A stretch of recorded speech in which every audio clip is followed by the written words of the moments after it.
d'amis et personne pour me donner la compassion. Personne pour me rassurer. Personne pour sécher mes larmes. Je suis jamais entendue, jamais remarqué. Je suis juste bloquée.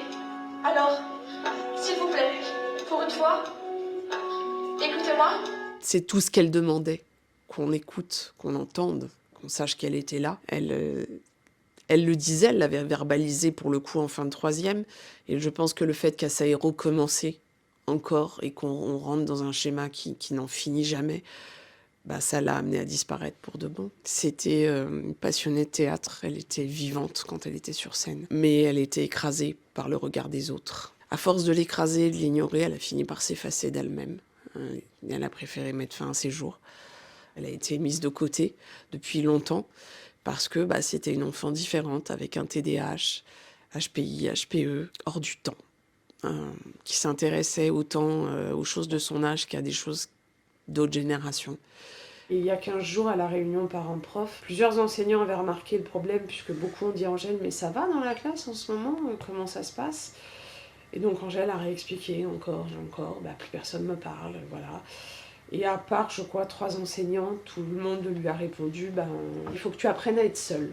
Seule, elle était dans sa chambre d'internat, il l'avait mis dans la chambre des handicapés. Dans la classe, bah, les filles de son groupe théâtre ne lui parlaient plus, avaient décidé de se protéger de la douleur d'Angèle. Sauf que bah, Angèle a passé 8 heures par jour à ne pas pouvoir partager des choses avec ses camarades. Quand on passe 8 heures par jour dans une classe où personne ne vous adresse la parole, ça devient compliqué.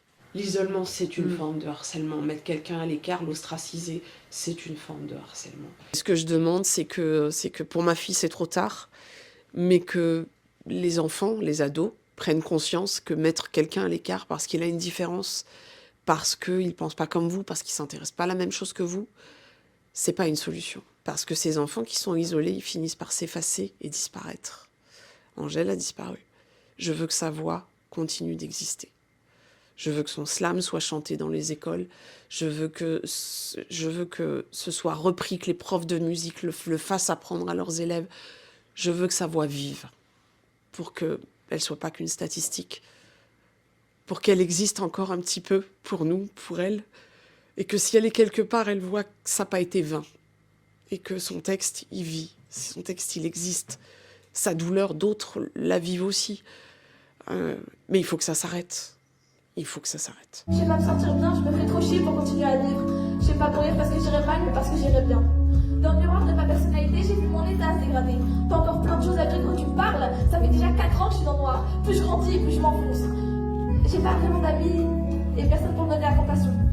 Personne pour me rassurer. Personne pour sécher mes larmes. Je suis jamais entendue, jamais remarquée. Je suis juste bloquée. Alors, s'il vous plaît, pour une fois,